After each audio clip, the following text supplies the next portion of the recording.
Please subscribe, hit the like button, and let us know in the comments where you are watching from. My name is Margaret Hayes, and my 8-year-old granddaughter, Emma, slipped a note into my hand during Sunday dinner. When I read it in the bathroom, 3 words made my blood run cold. Daddy hurts mommy. What I discovered next revealed my son-in-law wasn't just abusive. He was systematically destroying my daughter. Financially, while planning something worse. The note was tiny, folded so small I almost didn't notice Emma pressing it into my palm when she hugged me goodbye. "Love you, Grandma," she'd whispered, her voice trembling slightly. "Read this when you're alone." Sunday dinners at my daughter Sarah's house were usually pleasant. My son-in-law Michael was charming, successful, and attentive. Sarah seemed happy, or at least I'd thought she was. But that night, something felt wrong. Sarah had been quiet, barely eating, wearing a turtleneck despite the warm evening. Michael had been unusually controlling, commenting on what Sarah ordered for dinner, correcting her when she spoke, touching her arm in ways that looked affectionate but made her flinch. And Emma, my bright, chatty granddaughter, had been subdued, watching her parents with an expression too knowing for an 8-year-old. I'd excused myself to the bathroom and unfolded Emma's note with shaking hands. 3 words, in a careful child's handwriting: "Daddy hurts mommy." Below that, "Grandma, please help. Mommy cries at night. Daddy takes her phone. She can't leave." My heart hammered as I reread the note. Sarah was being abused. My daughter, my smart, strong daughter, was trapped in a violent marriage. I'd suspected something was off. Sarah had become distant over the past year, canceling plans, making excuses not to visit. When we did see her, she was always accompanied by Michael, always under his watchful eye. I'd attributed it to her being busy with work and motherhood. Never imagined this. I finished in the bathroom and returned to dinner, forcing myself to act normal. Michael was describing a business deal, gesturing expansively, the perfect image of success. Sarah sat beside him, nodding at appropriate moments, her smile not reaching her eyes. Emma watched me carefully. I gave her the smallest nod, letting her know I understood. After dinner, I hugged Sarah goodbye, whispering in her ear, "I know, I'm going to help you." She pulled back sharply, her eyes wide with fear. "Don't," she mouthed, glancing at Michael. But it was too late. I'd already decided I was getting my daughter and granddaughter out of this situation. No matter what it took. I called Sarah the next morning. Michael answered her phone. "Margaret, so nice to hear from you. Sarah's in the shower. Can I take a message? Just wanted to chat with her about Emma's birthday next month." "I'll have her call you back," Michael said smoothly. Sarah never called back. I tried her work number. She was a marketing manager at a tech company. Her assistant said she was working from home this week. Convenient, since working from home meant Michael could monitor her constantly. I drove to their house the next day, mid-morning, hoping Michael would be at work. His car was in the driveway. Sarah answered the door, wearing sunglasses indoors. When she removed them, I saw the bruise around her left eye, partially covered with makeup. "Mom, you shouldn't be here. Let me in. Michael's home. He's working in his office. He doesn't like unexpected visitors." "I don't care what Michael likes. We need to talk." Sarah glanced toward the stairs nervously, then stepped outside, closing the door behind her. "Please, Mom, just go. You'll make things worse. Worse than him hitting you. You don't understand. If he knows Emma told you," her voice broke, "he'll be so angry. He monitors everything. My phone, my computer, where I go. If he finds out I talked to you." "Has he threatened you?" Sarah's silence was answer enough. "Sarah, you need to leave him, Emma, and you need to get somewhere safe." "I can't. He controls all the money. Our accounts are in his name. He took my credit cards months ago, saying I was spending too much. I have no access to funds, no way to leave, even if I wanted to." "I'll help you. I have money. He'll find us. He always says if I try to leave, he'll make sure I never see Emma again. He has lawyers on retainer, money for custody battles. He'll destroy me in court and take my daughter." I'd never felt so helpless. My daughter was trapped, terrified, with a man who was physically abusing her and financially controlling her. "There has to be something there isn't. Just please go before he realizes you're here. Please, Mom." I left, but I didn't give up. I contacted a domestic violence advocate named Jennifer. who specialized in helping women escape abusive situations. The financial control is textbook abuse, Jennifer explained, isolating her from money and support systems, making her completely dependent. The threats about custody are manipulation. Courts don't generally favor abusers. But she's been convinced otherwise. How do I get her out? We need to build a case documenting the abuse, secure evidence of financial control, and create a safety plan. But it has to be done carefully. The most dangerous time for domestic violence victims is when they try to leave. Over the next 2 weeks, I worked with Jennifer to gather information. I hired a private investigator to document Michael's activities. What we discovered was worse than I'd imagined. Michael wasn't just abusive, he was systematically stealing from Sarah. Her salary from her job was being deposited into a joint account that Michael controlled. He'd been transferring her earnings to accounts in his name only, leaving her with no money despite making $120,000 annually. He'd also taken out credit cards in Sarah's name without her knowledge, running up $80,000 in debt that would destroy her credit if she left. But the darkest discovery was in Michael's computer files, which the investigator accessed, documents detailing a plan to have Sarah committed to a psychiatric facility, claiming she was mentally unstable. He'd been documenting incidents of her supposed instability, all fabricated, building a case to have her institutionalized.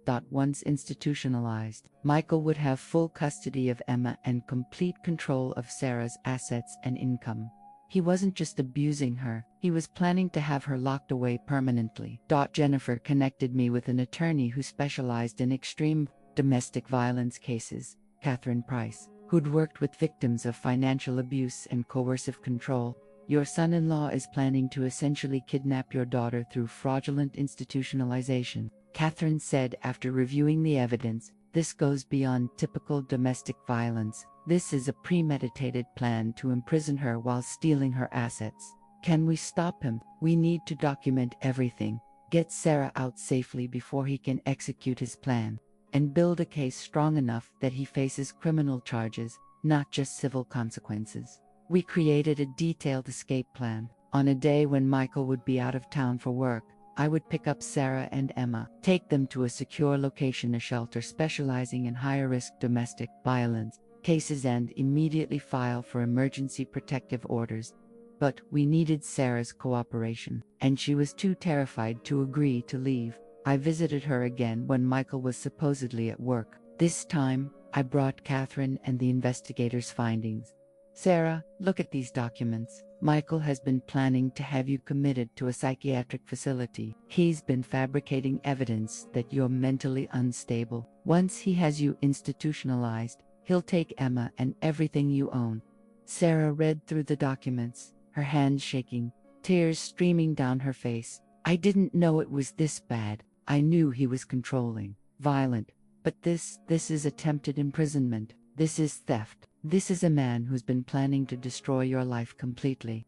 But Emma gave me that note because she knew you needed help. She's 8 years old and already understands you're in danger. Do you want her growing up watching this, learning this is what marriage looks like? That broke through Sarah's fear. What do I need to do? We planned carefully. Michael had a business trip scheduled for the following week, 3 days in California. Sarah confirmed it was real, not a test. The day Michael left, I arrived at their house at 6 a.m. with Catherine and a police escort. We'd obtained an emergency protective order based on documented evidence of abuse and the institutionalization plan. Sarah and Emma packed essentials while the police stood by. We took documents, financial records, and anything proving Sarah's ownership of assets or Michael's abuse. By 8 a.m., Sarah and Emma were in my car, heading to the secure shelter. By 9 a.m., Catherine had filed for divorce, emergency custody, and a restraining order preventing Michael from contacting Sarah or Emma. We'd also done something else. We'd reported Michael to law enforcement for financial fraud, identity theft for the credit cards opened in Sarah's name, and attempted unlawful restraint for the institutionalization plan. When Michael returned from his trip and found his wife and daughter gone, he'd face not just divorce but potential criminal charges. Michael discovered Sarah had left when he arrived home from California at 6 p.m. according to the police. Monitoring his response, he'd immediately tried calling Sarah's phone, which we'd left at the house, deactivated. He'd called me multiple times, I didn't answer. He'd driven to my house, I wasn't there. Then he'd received service of the divorce papers, restraining order, and notification from law enforcement that he was under investigation for multiple charges. Michael called Catherine's office, his voice alternating between rage and fake concern. Where's my wife? Where's my daughter? This is kidnapping. Your wife and child are in a secure location, away from your abuse. Catherine said coldly, you're prohibited by court order from contacting them. Any attempt to locate or contact them will result in your immediate arrest. This is insane. I never hurt Sarah. This is all a misunderstanding.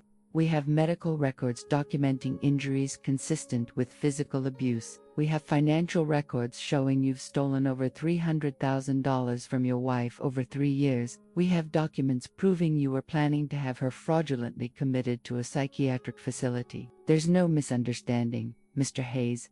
You're a domestic abuser and a criminal.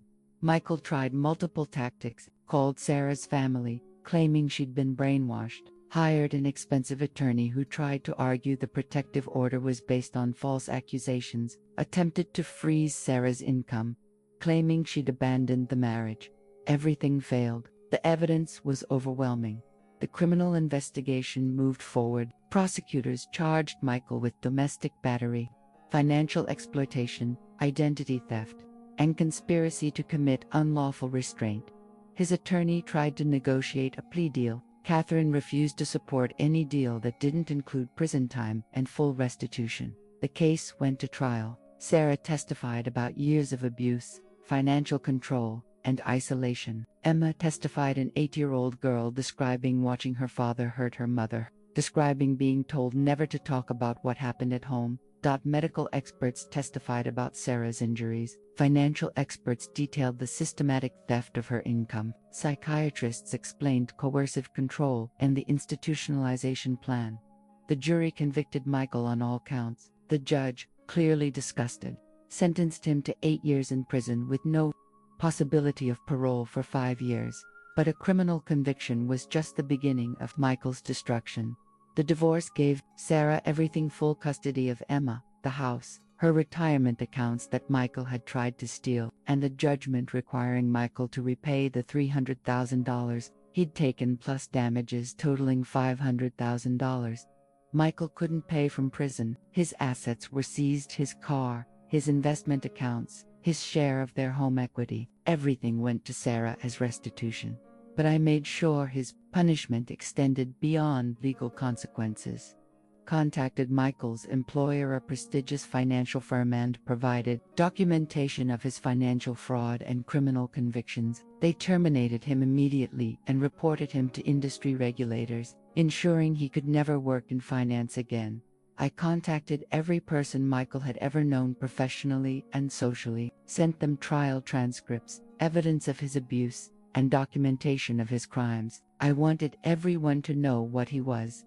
Michael's parents tried to defend him, claiming Sarah had exaggerated, that their son was a good man being persecuted. I sent them recordings of Emma's testimony, their granddaughter, describing watching her father beat her mother. They stopped defending him. Michael's siblings disowned him publicly. His college friends issued a statement condemning his actions. His professional network evaporated.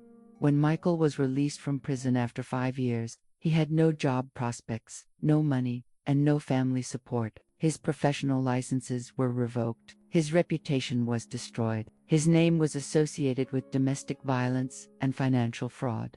Sarah, meanwhile, had rebuilt her life completely. She'd gotten therapy, processed the trauma, healed. She'd been promoted at work, now making $180,000 annually. She'd kept the house, created a safe, happy home for Emma. Emma was thriving in therapy too, but resilient, brilliant, no longer watching her mother suffer. I'd sold my house and moved in with Sarah and Emma for the first year after they'd escaped, helping with childcare and support. Now I live nearby, seeing them constantly, watching my granddaughter grow up safe and happy. Michael tried to contact Sarah twice after his release, Both times resulted in his arrest for violating the Permanent Protective Order. He served additional jail time for each violation. 7 years after Emma's note. Michael was 52, unemployable, broke, living in a halfway house, completely alone. His attempts to rebuild had all failed. His criminal record followed him everywhere. Sarah was thriving, promoted to senior vice president, making $250,000, engaged to a kind man who treated her with respect and adored Emma. Emma was 15, well-adjusted, strong, and planning to become a lawyer specializing in helping abuse victims. People sometimes asked if I felt guilty about how thoroughly I'd destroyed Michael's life beyond his legal punishment, contacting his employer, his network, his family, ensuring his reputation was permanently ruined. I never felt guilty for a second. Michael had beaten my daughter, stolen from her, isolated her, and planned to have her locked in a psychiatric facility so he could take her daughter and her money. Emma's 3-word note had saved Sarah's life. My response ensured Michael could never hurt anyone again. He'd thought he had complete control, that Sarah was too afraid to leave, that his plan to institutionalize her would succeed. He'd underestimated an 8-year-old girl's courage and a grandmother's rage. Emma slipped me a note warning me that someone in the family was in danger. I discovered it was my daughter, and I made sure her abuser lost everything: his freedom, his money, his career, his family, his reputation, his future. Michael served 5 years in prison and left with nothing: no job, no prospects, no support, no hope. He'll die alone and broke. His name synonymous with abuse.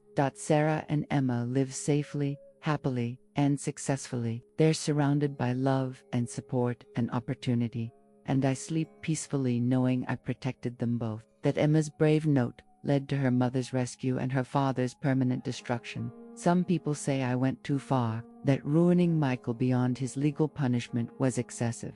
Those people have never watched their daughter live in terror, never held their granddaughter while she cried about watching her mother get hurt, never faced the reality that without intervention, both might have been destroyed. I don't regret destroying Michael. I only regret not discovering the abuse sooner. Emma's note saved her mother's life. My response ensured the man who hurt them both could never hurt anyone again. That's not excessive, that's justice.